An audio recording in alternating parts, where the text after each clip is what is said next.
Hello and welcome back to We Met Behind the Castle. I thought today we would go through kind of what to expect if you're going to Disney World for your first time. So this is a Disney World vlog, not Disneyland specific.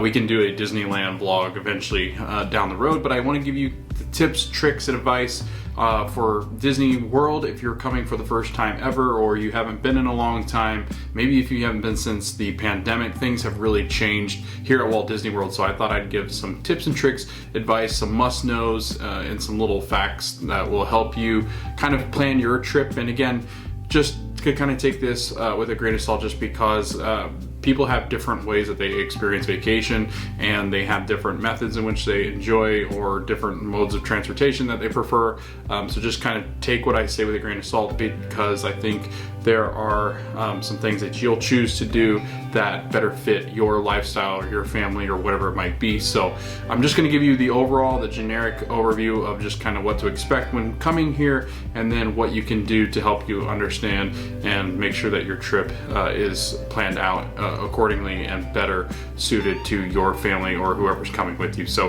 here are my tips, tricks, and advice for Walt Disney World and visiting for the first time, or after visiting or haven't visited for quite some time. So just some must-knows about Walt Disney World. It is made up of 4 theme parks, 2 water parks, a shopping district called Disney Springs, and it has 32 hotels. They have hotels as far as just your regular standard room with a bunch of pools and I guess some of your regular amenities that you would expect. And they also have resorts that are moving more on the moderate and deluxe side, which have spas. They have different like leisure courses such as tennis. They have some golf courses and everything like that. But that's kind of the overview of what is all included with Walt Disney World. They actually have a putt-putt course too, which I think a lot of people don't know. They have 2 of them. So it's a lot of fun.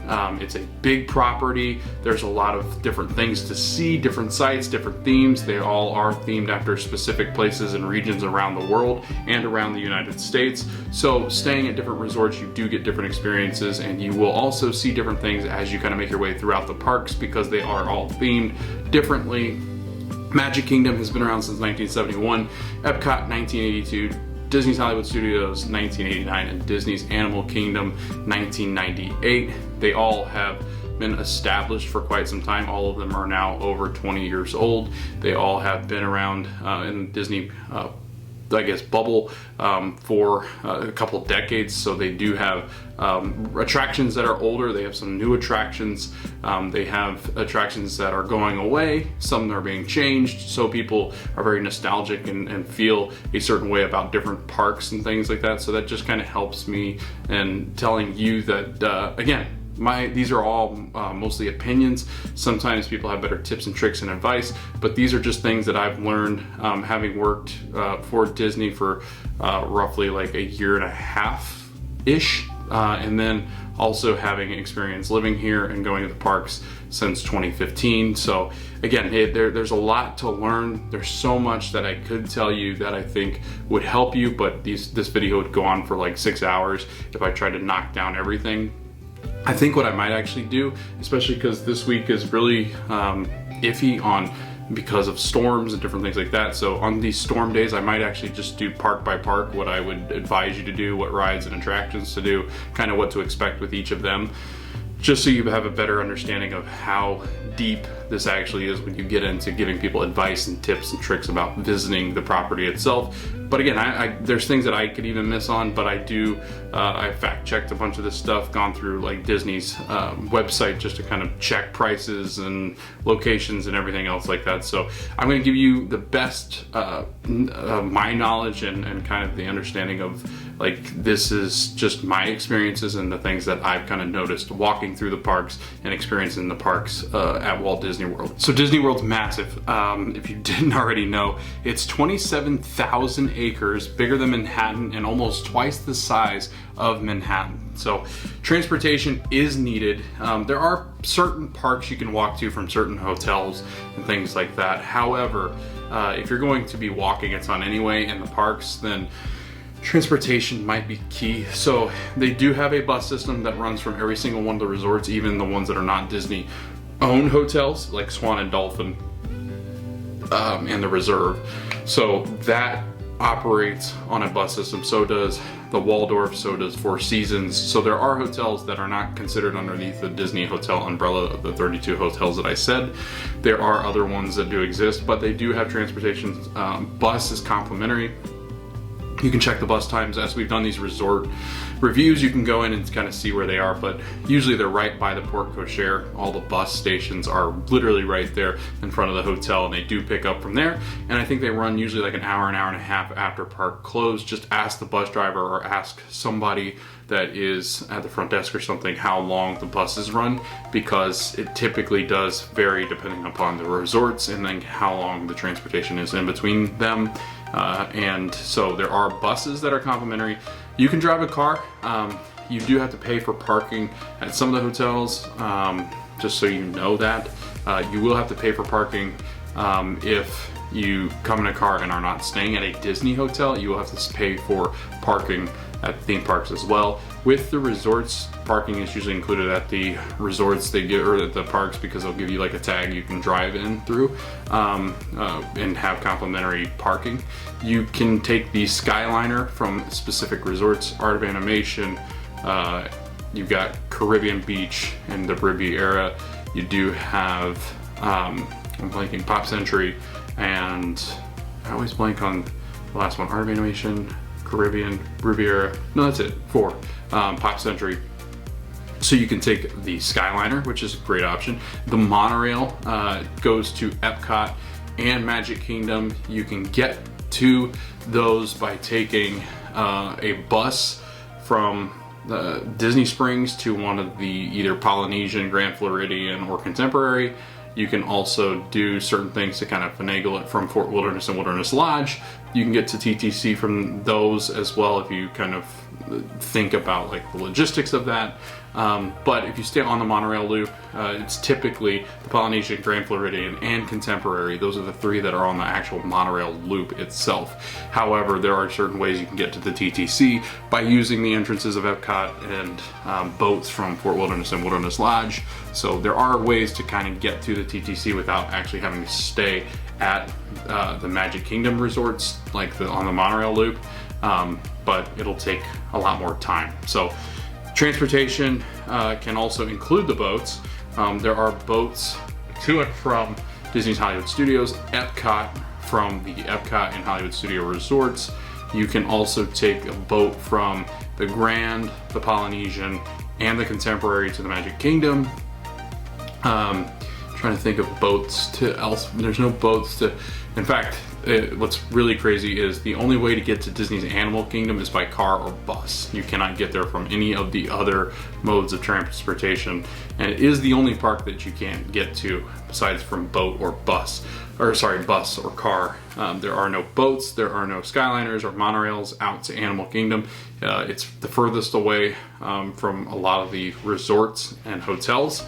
So just keep that in mind. If you want to stay next to Animal Kingdom, staying at Kidani Village or Jambo over at Disney's Animal Kingdom Lodge, or staying out at Art of Animation, sorry, not Art of Animation, staying out at All-Star Sports, All-Star Movies, or All-Star Music. Those are your best options if you want to do a ton of Animal Kingdom days, or you want to be close in proximity to the Animal Kingdom. Those are the resorts to stay in. A lot of the Disney properties in and around, a lot of the properties in and around Disney that are not owned by Disney will do like a partners or a neighbors discount, where they'll give you a discount if you are going to the parks and you have tickets and stuff. You can kind of navigate those as well. Sometimes with annual pass or DVC too, you get different discounts. So there are discounts available at properties not within Disney's bubble per se, but are on Disney property or close to Disney property. So there are a lot of those. Marriott owns a bunch of them. The Hilton, Waldorf, and Four Seasons all own properties in and around Disney. I think Holiday Inn as well.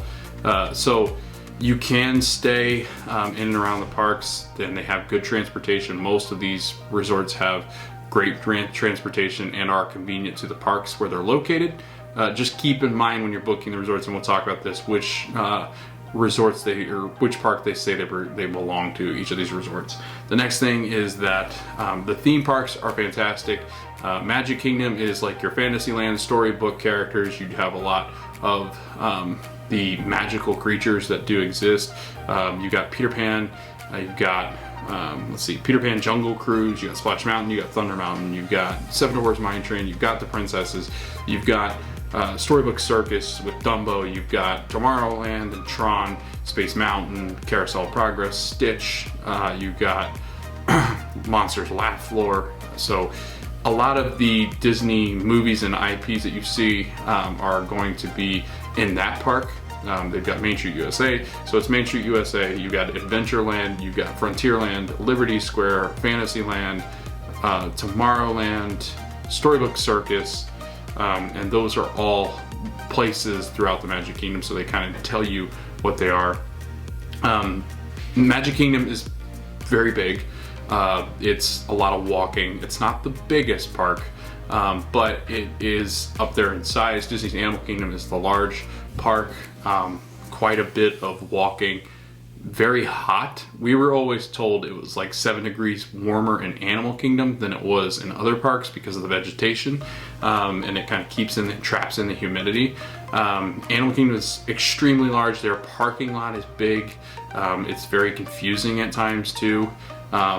Disney's Animal Kingdom is dinosaur. It's got dinosaurs, Nemo, Africa with Kilimanjaro safaris, so it's very zoo-like. I would say it's a zoo with attractions and shows.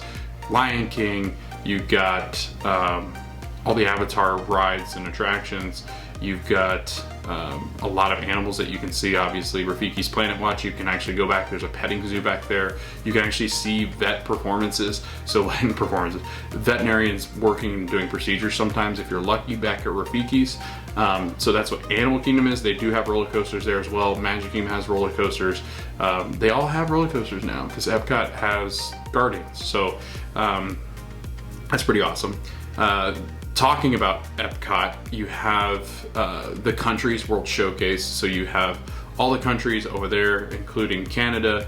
You have England, you have France, I'm trying to go in order here, Morocco. Then you have the US, Japan, and then the US, and then what's on the other side, Germany, and then you also have Italy, Germany, and then this is fun. Norway, China, Norway, Mexico. So a bunch of countries, and they are themed like their countries. Some of them more close to the theming of their countries and actual places than others, but they all do have different foods, different drinks, and things like that, merchandise that are themed after the countries. Epcot's my favorite park. It's a blast. I will say the kids tend to not like that one as much. They like the other three better just because Epcot is more shopping, dining, drinks, bars, merchandise, with one roller coaster with Guardians of the Galaxy and a couple other attractions such as Frozen. You do have Soarin' over there, and you have the Grand Fiesta Tour, and Test Track, and then you also have Mission Space, Spaceship Earth. So you do have some rides, but they're a lot more tame. I would say kids, like as they start to get up above the age of 10, really dislike the park because they feel like the rides are not as intense as they would want them to be. Guardians is very cool, and Soarin' and Test Track, but the other attractions at other parks are much more intense for them. I think Studios has more of the more intense park themed attractions and things. So you do have shopping and stuff as well in Epcot and Hollywood Studios. So let's talk a little bit about Hollywood Studios. Hollywood Studios is going to be a park where you can see Star Wars stuff, Muppets, you can see Toy Story, you got Tower of Terror, Rock and Roller Coaster, you have the obviously with Star Wars Rise of the Resistance, you have the Millennium Falcon, Smuggler's Run, you have Star Tours, a lot of shows. It's all about the movies, it's all about the TV, it's all about that kind of stuff. You're the star of the show at Disney's Hollywood Studios. And again, all these have dining, shopping, they have great places just kind of hang out and chill, different theater shows, different productions and things like that. I mean, every single park is great for their own special reason. That's why I love Disney World so much. The next thing is it is very expensive. Tickets are always up above $100 now.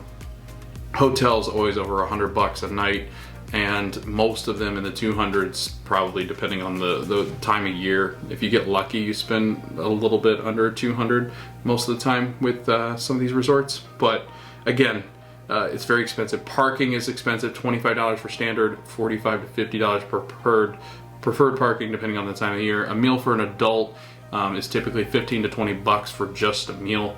And that's just quick service. With table service, $25 to $70 is what you can expect to spend per person, maybe even more depending on which dining experiences that you're partaking in. Merchandise is extremely expensive. It's jacked up and really high because it's got the Disney branding on it. So it's expensive, and there are articles stating that roughly a family of 4 with 2 adults and kids above the age of 10, and these are just 2 kids ages 10 and above, the average costs, they kind of configured staying at the resorts, eating at the hotel, and doing all these things, going to the parks, buying tickets, buying park hoppers and things, merchandise included. It's about $6,000 plus for a family of 4. So you're getting the understanding of how expensive it can be for the parks, and they are getting more expensive as time goes on. It's just the way that it's become. It is not a cheap trip, which is why a lot of families will spend their life savings just to come down here once, and it's an incredible experience, but a very pricey experience. Another thing that I want to warn you about is it's very hot. November to February, we see cooler months. I wouldn't say cold, and a lot of you definitely wouldn't say cold. However, that being said, people will look at Disney World and say it never gets cold there because it's in Florida, it's in Orlando. Why would it ever get cold?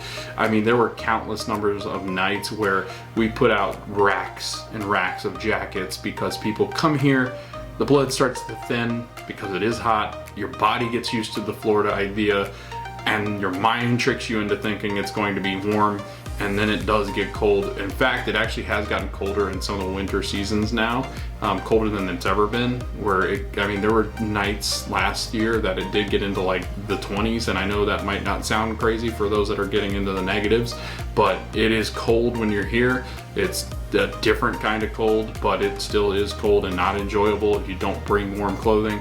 But if you're gonna come, I would come during November to February. However, there's some stipulations with that. February is a really good month because it's not as crowded. Same with January. And I say that there are no like dead times really anymore. Like, we're kind of going through a weird dead time now for some reason, but Disney World just doesn't have a lot of dead time anymore. Used to be January and February, you could walk on any attraction pretty much, which is really not the case anymore. But January, February, I think are personally the months that I would come if I could and I had the options. Same with like October. I think October is a really good month. But we're currently in September. It's the 14th, and today it's just been as hot as it's been all summer. 90 something degrees with humidity, and adding in it kind of feels like 110. And speaking of which, from March to October, you can expect it to be 90 degrees, right around 90 degrees, or feel like 90 degrees, and upwards of sometimes 110, 115 degrees in the summer months. August is a brutal month. It's probably the month, if I had to give a month besides December to avoid, I would avoid August here. August, it rains a ton and it's hot. It's not a good time. It's very humid here.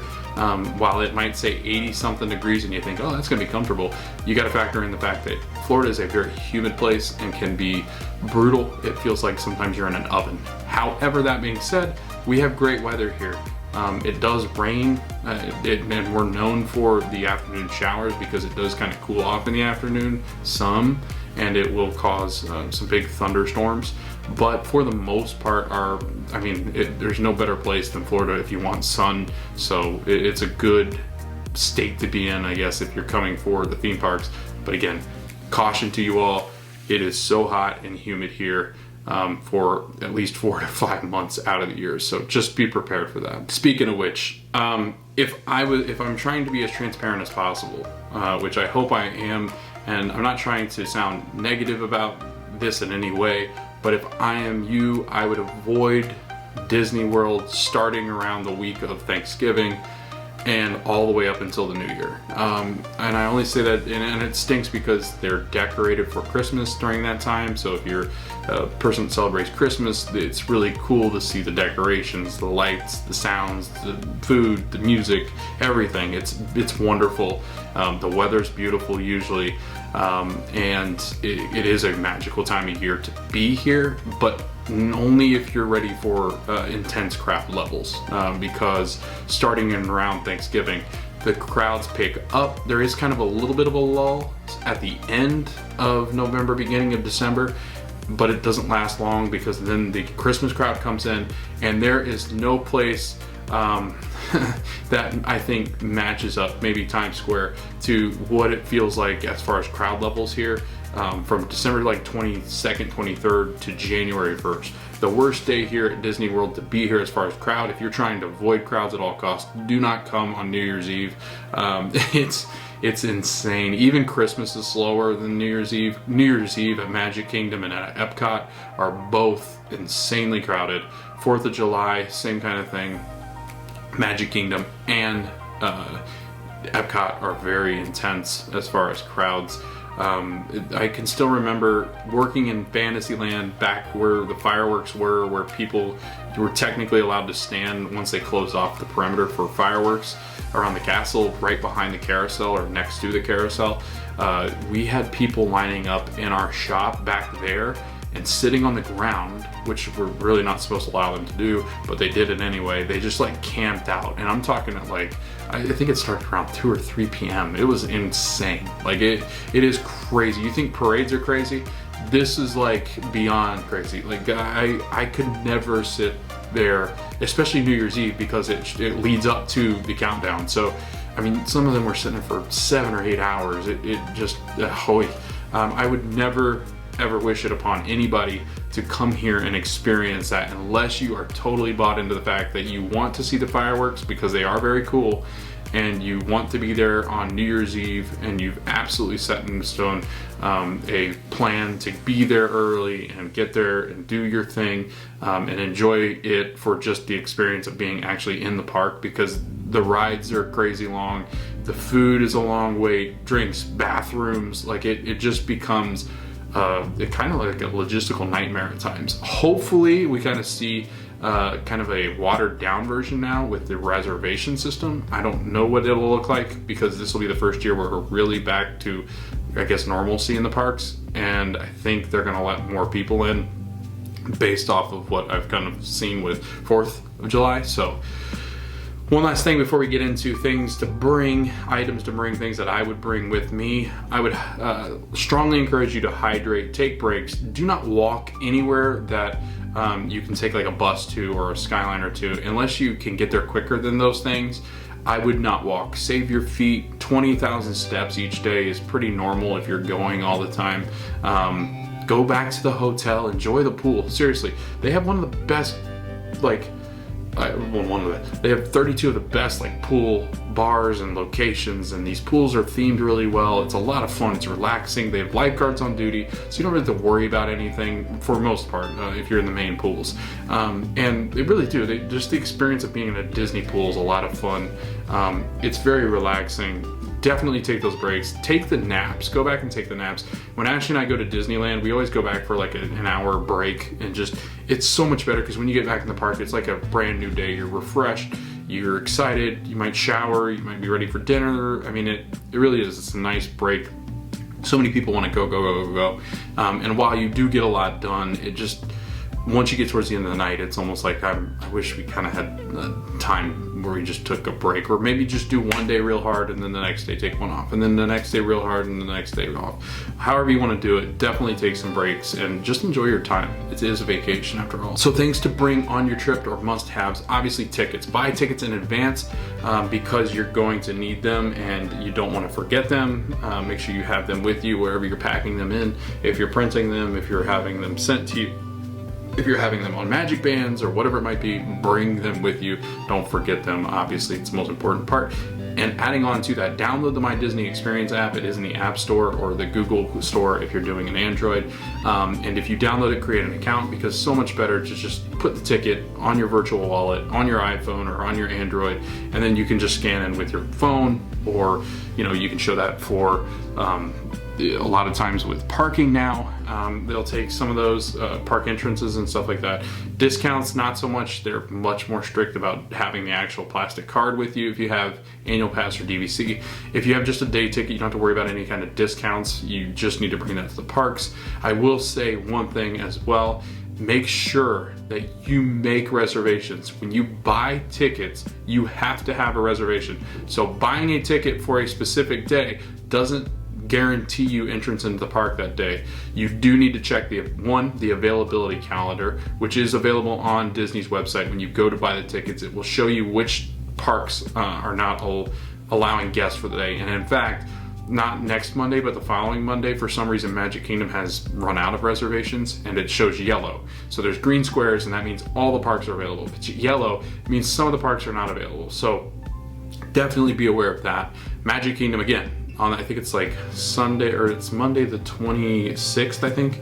So it's Rosh Hashanah. I don't know if that's why, but Rosh Hashanah is that Monday, and maybe there's people off for that holiday, and I think maybe that's why it's sold out, Magic Kingdom. So Magic Kingdom is not available. So if you bought a ticket thinking you're going to come there the 26th and you hadn't made the reservation, Disney will let you buy the ticket, and then will inform you that it does not allow. Now, if you buy it through the phone or through an agent or something like that, they'll warn you about, hey, that's a blacked out day, don't buy a ticket. But this is just buying admission into a park. That being said, another thing that you want to know is that the tickets, when you buy them, we'll get into it a little bit more. Just make sure that you're buying them from a reliable source, because so many people buy fake tickets and then can't use them. The next thing to bring, comfortable shoes and clothing. Extra clothes are always cool too, because sometimes you'll go to the park, sweat it out, go back, change, come back with dry clothes. One thing that it was genius, I actually heard this the other day on a podcast, is that the guy would pack extra socks, which is brilliant, in like a backpack, or like in like a clear bag, so that you could like ziplock it, because if it rained, you know how awful it is, and maybe an extra pair of shoes, how awful it is to have to wear wet shoes or wet socks around. I was like, man, that's brilliant. Like, if you have room in a backpack, like I always do, like I have room, even with my camera stuff, I have room in my backpack where I could put like shoes and dry socks in, and then totally be fine if it rained, which I thought was brilliant. So maybe that's what you do. Comfortable shoes, a must. Definitely buy the insoles or whatever you're going to buy, Dr. Scholl's or whatever, because there's a lot of walking. Sunscreen is a must here at Disney. You might not feel like you're getting burnt, but you are. So that's very important. Don't buy sunscreen here. It's so expensive at the parks, along with anything else, and I'll tell you a little bit more about that later on. Phone and phone charger, because sometimes they have the USB chargers, like in the Tangled area restroom back in Magic Kingdom, they actually have USB like outlets where you can just plug in your cord. Bring a battery pack. We bought a battery pack at Target in New York City. It's the best battery pack in the world. I forget the brand. I'll link it down below, but we have battery packs, like the rechargeable ones that charge our phones like 3 or 4 times. So you got to have that. You'll one, lose contact with anybody you're with if you lose your battery there. Also, if you want to take pictures or videos or anything like that, or if you want to use My Disney Experience app, which you need to download, it is a must to have, to kind of show you wait times, where to see characters, when to meet them and greet them, how to mobile order, and all different things like that, which we'll get a little bit into down below as well. Credit card, debit cards, ID, make sure you bring those. They are essential. Band-Aids and medicine, bring them. Don't buy them at the gift shop. The gift shops are incredibly expensive for this kind of stuff, and if you're not going to be able to get off property with your own car, there's no stores around. There's not like a Walmart and Disney that you cannot buy anything except for the stuff Disney's controlling. Snacks and drinks if possible. So if you are able to bring closed container snacks through airport security or whatever it might be, if you're driving up here, taking a train, taking a bus, taking a boat, I don't know what you do to get here, but if you can't bring snacks, you can bring snacks and drinks into the park. Non-alcoholic, of course, and they are stingy about coolers, so just make sure you're aware of that. We have like the insulated backpack that has the cooler, and we love using that. That's what I would suggest bringing. And you can throw waters and stuff in there as well. If you can get off property, maybe Uber and grab some waters off property at a Walmart or whatever. It makes it so much cheaper to just eat. Like we used to, when Ashley's family came down, we actually made sandwiches and ate sandwiches and snacks and pretzels and hummus and stuff just to save money. It was fantastic. It's an easy way to save money. That's good to kind of just have that stuff, especially if you got young kids that are getting hungry all the time.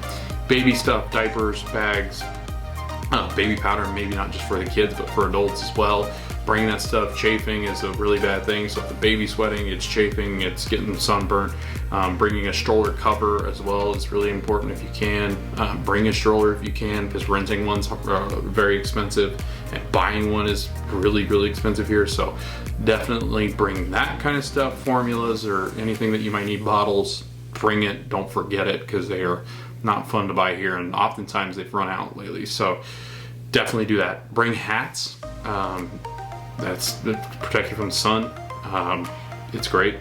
So definitely do that. Ponchos and rain jackets, even an umbrella, like a smaller umbrella, is great to bring. It rains all the time here. We used to joke that at 3 o'clock it rains. So every day.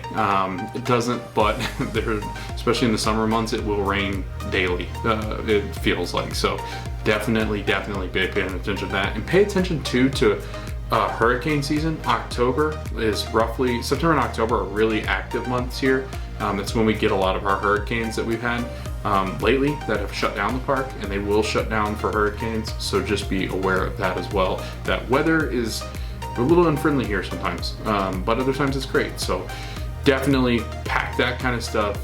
Pack all that. I hope I gave you a long list of, a good list of things to just have and keep.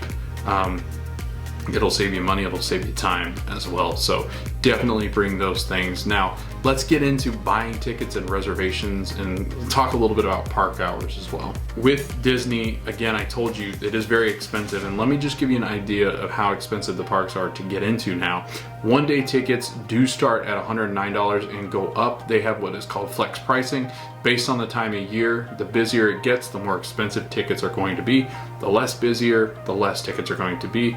And that's per adult, 10 and up. So Disney does not charge for anybody under the age of 3. So if your kid's under 3, they do not have to pay. But anybody 3 to 9 is going to have to pay $104 plus tax. And you're going to have, again, that flex pricing that does exist with Disney. And again, that's every theme park now. They do the flex pricing, more expensive for the more busy times, which is crazy because you're like, oh, I'm paying more to go stand in more lines. Well, yeah, I mean, the demand's high, so the prices are high. And Disney's kind of figured that out. So be aware, reservations are required. Again, make sure you make park reservations. If you go into the My Disney Experience app or go into your account on My Disney Experience, you can make reservations. You now need to have reservations on that app to be able to get into the parks or schedule it through the booking places. I think at the front desk can also do it too, is make you park reservations. So definitely have them, because they even warn you now before you even get on the monorails and the buses. There's a sign in front in your hotel that'll say park reservations are required. Even if you have just admission, you cannot get in. And speaking of which, you can then park hop after 2 p.m. to all the parks if you have a park hopping option, or you have an annual pass DVC. Again, well, not DVC, but if you have an annual pass, you can park hop after 2. Same thing if you have a park hopping option. If you have just a single park, single day ticket, you cannot park hop. You cannot go to Magic Kingdom and then Animal Kingdom. You need the park hopping option, which we'll get into how much those are. Definitely check Walt Disney World's website. They have like an offers tab, or they'll have like little sections of their front homepage that'll actually say you can save 40% now if you buy blah blah blah blah blah blah. They run special offers throughout the year to get you to buy tickets, and usually it's the more days you get, the less expensive tickets are. So if you buy a 3 or 4 day park hopping pass, it's technically going to be cheaper than if you bought a 2-day single day park pass. Like it's funky, but it makes sense. Like they're just trying to sell more of it, and try to get more money out of you to get you to go to the parks more. So again, just check the website. They always have deals running, especially for DVC annual pass and Florida residents. Florida residents, you do get quite a bit of money back from Disney for different things. Save 20 bucks right now per ticket when you purchase a 3-day or longer pass. So that's an idea of what those deals might look like. And again, save $20 per ticket when you purchase a 3-day or longer pass. You get to save 20 bucks on each of those tickets after. Know the park hours. For the most part, I mean, Magic Kingdom's usually like 11 or 12, depending on the time of year. Could be later, could be earlier. I think there's like a weird like 2 or 3 week window, maybe a month window in like January, February, where it actually closes like at like 8, which is nuts, or 9. But again, check your park hours when you're planning your trip. You do not want to go to Magic Kingdom on a night it closes at 8 or 7 for some reason. So definitely check. Sometimes they run special events. But you also want to know park hours when you're doing park hopping. So like if you're going to spend all day at Magic Kingdom, don't do a park hopping option. Like just don't. It's not a good idea. But Animal Kingdom and Hollywood Studios, those are great park hopping options. If you're going to do 2 parks, I would say like in a day, I would definitely make it Animal Kingdom and Studios, Animal Kingdom and Epcot, or Studios and Epcot. I would not do a park hopping option the day that you're going to do Magic Kingdom. I would just do a single day ticket or whatever it might be. Try not to spend as much money, and know that you're going to be spending a lot of time in Magic Kingdom. It just ends up being that way. Magic Kingdom and Epcot are closer to your more, I guess, full day parks. Animal Kingdom is still, I still kind of consider it a half day park. Studios is getting to the point where it's a full day park too. I would say Studios and Epcot are close to full days. Magic Kingdom definitely is a full day if you're going to do it like that. So be aware. The park hopping option, which means you can go to another park after 2 o'clock. If you wanted to do 3 parks in a day, you can after 2 o'clock. So the other thing too is when you make your park reservation, so say I make a park reservation for tomorrow, September 15th, or the day that this is recording is September 15th. Say I made a park reservation for Magic Kingdom. I have to go to Magic Kingdom, get into it, scan my band, scan my ticket, get in, and then I can leave and go to the other parks. But you have to go to your initial reservation first, get in through the gate, and then exit out of the gate, and then you can head off to your next destination. And then you can go, based on availability, you can go to the parks. Say Epcot's completely at capacity, you can't get in obviously, and they can stop you. So just know that. Now park hopping is available to add on to your ticket. So this is buying access to 2 parks, and it's going to be $174 plus for adults, and can be more depending on that flex option, and then $169 for kids plus that flex option. There are early entrance times for guests staying at resorts, so check those. They're like extra magic hours, what they used to call that. Extended hours, sometimes an hour or 2, depending, maybe 30 minutes, depending on the day. So just check. Not every day is this offered. So there are days where there are no extended hours for any of the parks, and then there's days where Magic has them or Studios has them, but they're never usually 2 on the same day. The park's main stores are open usually an hour after park close, so if you want to do your shopping later, I would, or if you can, do it then. It is more crowded because people are being ushered out of the park and they're just stopping in the store to make their last purchases, so do be aware of that. You can add another add-on to your ticket called Memory Maker, so there are no longer any kind of passes really. I think the Premier Pass, which is, I forget what the highest one's called. I don't remember what it's called. It's not Sorcerer, it's the one above Sorcerer that gets the free Magic Memory Maker or whatever it is. But now you have to pay for PhotoPass to download the photos without watermarks. You have to pay $69 a day for that pass, and you can download any of them that are taken that day. So if you want to do a day of Magic Kingdom, you want to take a bunch of photos, you could buy this Memory Maker for $69 a day, and boom, you can have those uploaded to your My Disney Experience app or to your ticket, and then you can download them later on from your account, which is great. You can also do park hopping to the water parks as well, so that's a really nice bonus or option. To do the water park one, to add those in plus the theme parks, it's $194 plus for adults, and then kids $189 plus. Depending again on the time of year, and that's to be able to do theme parks and water parks. So very expensive. I don't know anybody that's done that, but you might. I don't know. You might be really hot at NK and then do the water parks, or go to the water parks and then want to go at night to Epcot. I don't know. Maybe you do. Just be warned, Typhoon Lagoon is currently still closed, and there's no announcement of when it'll reopen. And they're doing a lot of work to it, so don't know when that's going to reopen. But Blizzard Beach is open. It's one theme park or water park, and it's a lot of fun. So if you want to do and can do the water parks, I recommend them. Resorts and booking them. So I highly recommend staying at a Disney resort if you can afford it. I know they're very expensive, and there's probably cheaper options right outside the parks, which is fine. Obviously save as much money as you can, but if you want to splurge or spend the money, definitely worth the price. Complimentary services to the parks. You have great dining options at each of the resorts. You have a nice food court at each of the resorts, a pool bar. So I highly recommend if you can, and plus the theming is unmatched, obviously. I mean, they're themed after Disney characters, Disney movies, shows. Just being in that ambiance and that feel of a Disney resort is completely different. The service is phenomenal, and I highly, highly recommend staying at any of the Disney resorts that you can get into. Obviously, the value resorts don't have as many amenities as the moderate, and those moderate don't have as many amenities as the deluxe, but they're all pretty freaking good. So I recommend them all. I've stayed in them all. I've stayed in All-Star Sports. I've stayed in I think movies as well. I don't remember. I definitely stayed in sports. I can't remember if I stayed in the other ones. And then in moderate, I've stayed at Coronado. I've stayed at Caribbean. Is that it? I feel like that's it. And then I also stayed at the Polynesian, which is the deluxe. So they are all fantastic. The service is great. You get what you get with Disney. They're going to take care of you, and it's a lot of fun. So definitely stay at the resorts if you can. Check for deals. They do run packages and stuff. They combine tickets and hotel sometimes, or most of the times, and you can package them together and get a better deal sometimes.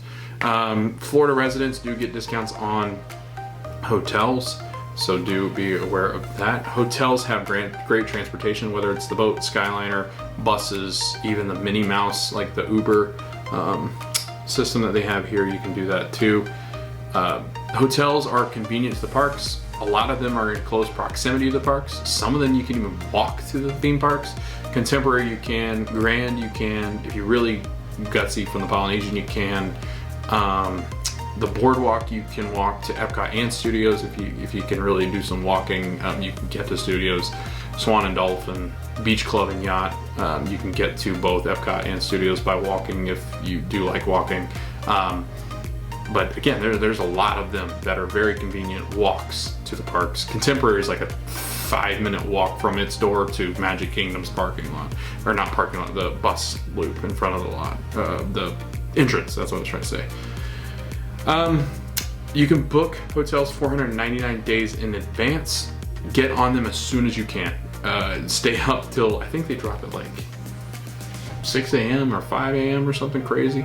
Book them, and book them quickly, because they will sell out, especially hotel rooms. So look for different packages and things like that. They will sell out, so definitely get on those. Reservations for hotels and restaurants, they go quickly, so jump on them as soon as you see them.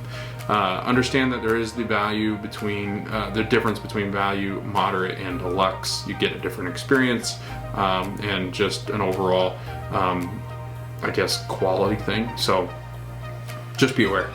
Restaurant reservations 60 days in advance. It used to be 180, I believe, but reservations can be hard to get. Space 220, California Grill, Narcoossee's when it's open. What else? What else is really hard to get? All the Grand Floridian ones are hard to get. California Grill, extremely. Oh, Be Our Guest, very difficult to get. Cinderella's Royal Table as well. Via Napoli and Epcot. I would say Le Cellier in Epcot as well. What else is really difficult? Boma is can be difficult. What's it called? Ohana, very difficult to get. And I'm just naming random restaurants now. Space 220, I don't think I've seen a Space 220. I actually had somebody message us, one of our friends' family, or one of our friends' friends was recommended. Space 220 is very difficult to get because it's new. All the new restaurants are going to be more difficult than the older ones. Just it's a happenstance. Character dining is very difficult to get into sometimes. Anything in the parks, really, I mean, table service, you really have to be aware to get reservations at most of them. And it also depends on the time of year. So in September, it's not as hard to get them as they will be in November and December. So October, easy to get reservations. One hint about restaurant reservations: check 24 hours before, because they have to cancel their reservations. So that way you're not charged or billed for booking a reservation and then not going. So they do have to cancel them in enough time, and it's usually 24 hours. So like 24 hours before you want to go eat, I would check. Even like 27 to 28 hours before you want to go eat, go check. Constantly refresh. If you're crazy like me, I do it all the time. Like there's times where I'll literally be sitting there scrolling down, just uploading my phone so I can see if there's reservations that pop up. And actually, a hint, and I know this to be fact because I did it the other day. If you go on My Disney Experience app, you can book through there, but also go online on your laptop and do it there, or a browser, because sometimes the ones showing up in My Disney Experience don't show up in the online version, which is wild to me. I found reservations on the computer before that weren't in my phone, so definitely do that. Check different screens and use different tools to check. Even check with your hotel, like concierge, because sometimes they can call and say, hey, you got any reservations coming up for tonight?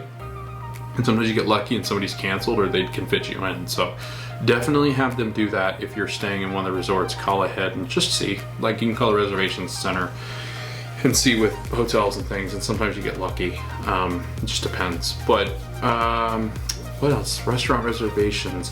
All the restaurants are really good. I can do a whole rundown of all the restaurants we've been to at some point and kind of recommend different ones that we've been to. Just a couple favorites that I'll just throw out there for right now. Boma over at Disney Animal Kingdom Lodge. Definitely eat at the resorts. People are afraid to do that. Book reservations at the resorts. They'll let you in. And you can just wander around the resort too. It's really cool. Theming's fantastic. So definitely do that. Artist Point over at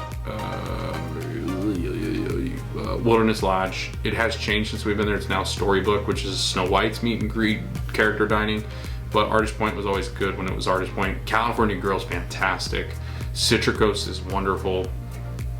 Jico's really good over at Disney's Animal Kingdom Lodge. California Grill's in the Contemporary. I've heard Steakhouse 71 is great, and it's in the Contemporary. Ohana is a lot of fun. Family style dinner over in the Polynesian. Olivia's is at Port Orleans. JK, it's at Old Key West. Old Key West, Olivia's, highly underrated. And just a wonderful experience. Comfort food at its best. Olivia's is sneaky good. Jico is sneaky good. Cape May is great. It's a buffet over at Beach Club. It's great. What else? I'm just like, I could talk about Topolino. If you can get Topolino reservations, which is at the top of the Riviera, it is wonderful, beautiful restaurant. The food is fantastic. It's Italian, I think some French flair as well, but it's fantastic. I highly recommend it, but definitely eat at the resorts. The park table service food is great as well. Like Be Our Guest is good. Cinderella's Royal Table, Skipper Canteen over at Magic Kingdom as well. All of the World Showcase ones are really good. The only one I've ever eaten at, I think as far as Disney restaurants, like all of them, the only one I've ever been disappointed with was Nine Dragons in China. It was just not good. There were 4 dishes, and only 3 of them, 3 of them were not great. One of them was really good, but we were really disappointed with it. But Teppanyaki over there in Japan, so good, fantastic. It's a hibachi restaurant, so definitely check those out. I think we'll do a restaurant one here in a little bit. So maybe this week, maybe next week, we'll do restaurants that we've eaten at and really enjoyed, and we'll kind of read through the menus and kind of talk about maybe some ones that have changed. But restaurant reservations, definitely make them if you're going to eat at any of the restaurants. Always walk up to them as well, even if you're bummed out and you didn't get a reservation. If you walk up to them, sometimes they'll have a wait, or they'll let you in if they have any cancellations. So just ask. It never hurts to ask. All I can say is no, right? But definitely do that. Disney's first visit. Other things that I can kind of recommend: see all the fireworks shows. They're a lot of fun. Epcot, Studios, and Magic Kingdom. Animal Kingdom doesn't have any kind of night show anymore, so it's the only park that really doesn't do anything at night. Pandora is kind of like a show at night. It's cool. I think they still do the projection on the tree actually, over at Animal Kingdom. We haven't been to Animal Kingdom at night in a while. We'll have to go out there one night. Do any of the character breakfast or dining that you can get. They are more expensive, but they're a lot of fun. You get to meet Minnie and Mickey. Oh, that's the other thing. Meet Minnie and Mickey in all the parks.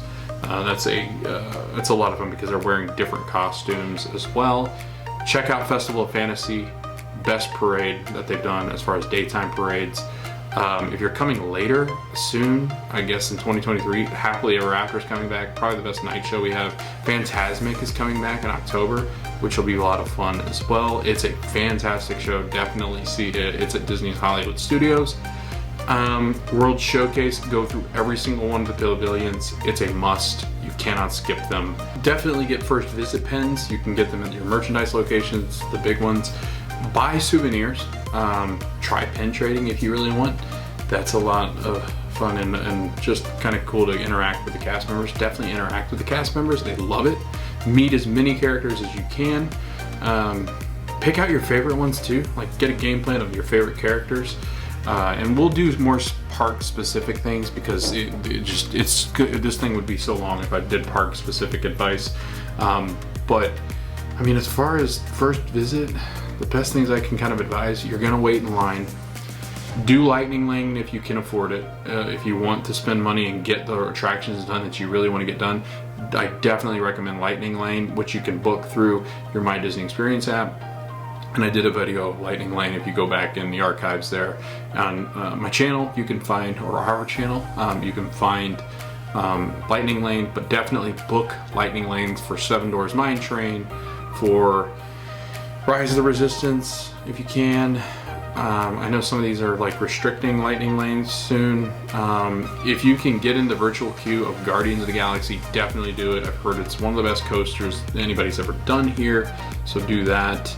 I mean, there's so many things that I could say as far as first visit to do, but again, I mean, I guess if I'm going through the main things, try all the food, meet all the characters, ride your favorite attractions, don't miss the parades or the nighttime shows because those are cool, and then after that you can kind of figure it out for yourself, but definitely do those things just because there's so much to see and do and taste and smell here at Walt Disney World that there's just so much that I could tell you to do on your first visit. Hopefully though, this was enough to give you just that first step in. If you're taking that first visit, or maybe you're coming back after a long time, you're getting back into the swing of things. And I'll do a lot more videos like this. Hopefully eventually I can do these live so I can kind of answer questions as well. But if you like this video, if you like some of the tips and tricks and advice, let me know in the comments below. Let me know what you want to know. I can answer those as well in the comments. Are there things that you're kind of concerned about, worried about, you're happy about, whatever it might be, your experiences. Maybe you say, Logan, you're wrong, you're dumb, don't do that. I don't know, I could be wrong, I oftentimes am. But yeah, just let me know in the comments below. Did you like the video? Thumbs up if you did. It helps people find the video, share it with your friends because it might be their first time visiting. But hopefully this was just kind of a first ease into Walt Disney World. There's so much more, and again, I could do hours on this, so just let me know and maybe I'll do a part 2 to kind of give you an understanding of a couple other things that you might be concerned about. Other than that, have a wonderful evening, morning, whenever you're watching this. Thanks for watching the video. Thanks for subscribing if you're subscribed. If you're not, do that and hit the bell for notifications when we do videos or maybe a live. And we'll see you guys at the parks.